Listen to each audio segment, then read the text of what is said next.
cardiovascular exercise. Most people want to accomplish 4 things when they're doing cardio, but they don't really understand how to do cardio correctly. They really don't understand the ingredients involved in getting the right type of cardiovascular workouts in. Today I'm going to explain to you the 4 functions of cardio so that you can get the most out of your workouts. Most people want to burn more calories, burn more fat, improve their endurance, and lose weight when they're doing cardiovascular activities. My goal today is to help you understand the 4 Let's start functions. With function number 1, mode. How will you get from your hometown to the capital of the United States? Will you take a plane, automobile, or will you take a train? If you pick train, that's your mode of transportation.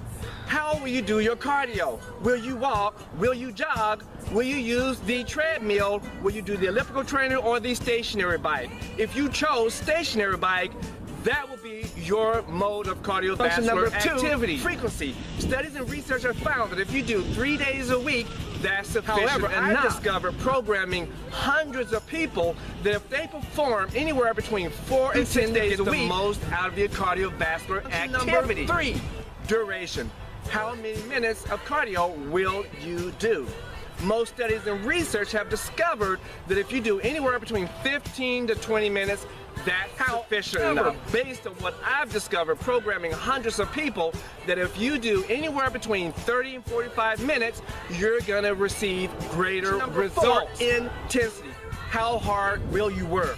How hard are you working? Focus and action in because you really have to maintain focus and have a very action type of a body. That body must be moving in continuous rhythmic motion in order to get the right type of intensity that's going to allow you to burn more fat, burn more calories, and improve your endurance. Let me give you a couple things you don't want to do. You don't go out and walk your dog unless your dog is trained to do cardio couple of yards. Your dog is going to want to sniff or use the bathroom. You don't want your intensity level to stop. To be non-stop and consistent so that you can continuously get the most out of your cardiovascular activity. You don't want to walk with a friend unless they if you have a friend that's focused, that could be the best thing that can happen as far as getting the right kind of cardiovascular. You both want to be walking, moving those arms, and striding out, and you want to accomplish. So whatever you do, make sure you don't take your dog if it's not used to doing cardio, and you don't go with a friend yakking because that is not going to give you the focus to get the most out of your intensity. How you can get the most intensity into your workout. Make sure I get my clients to get the most out of the lower body and the most out of their upper body. So when you're walking, you want to make sure that your body is in action. You want to make sure that when you're walking, your arms are coming up to chin level at least. You want to make sure that the extension of your arm is equal to the length that you're striding with your legs, so that you can get that non-stop pumping action, and you want to stay focused.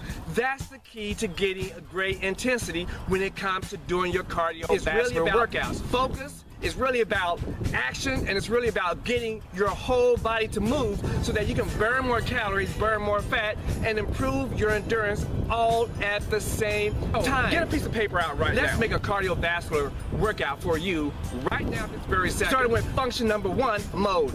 Which cardiovascular activity will you do today that you feel comfortable with? Will you walk? Will you jog? Will you use a stationary bike? Will you use the elliptical? Okay, write that down. Function number 2, frequency. How many days a week will you do your cardio? Again, studies have found that if you do 3 days a week, that's sufficient enough. However, I found that if you do anywhere between 4 and 6 days a week, that's going to give you the most out of your cardiovascular workouts. Function number 3, duration.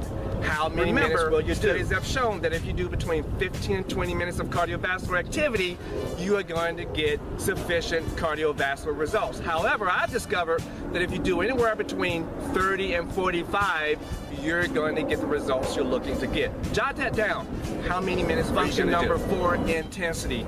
This is pretty simple. When you're going out there to do your cardiovascular activities, make sure that it's non-stop, continuous movement. If you are riding your bike outside, make sure it is a path in which you don't have to stop at stoplights or stop because there's crowds of people. Make sure it's non-stop for 15, 20 minutes. Make sure that you're swinging those arms your stride and your arms should be pumping at the same length so that you're getting the most out of your cardiovascular activity. It's all about action, and there you have it. That's how you do cardiovascular workouts. It's pretty simple. Get out.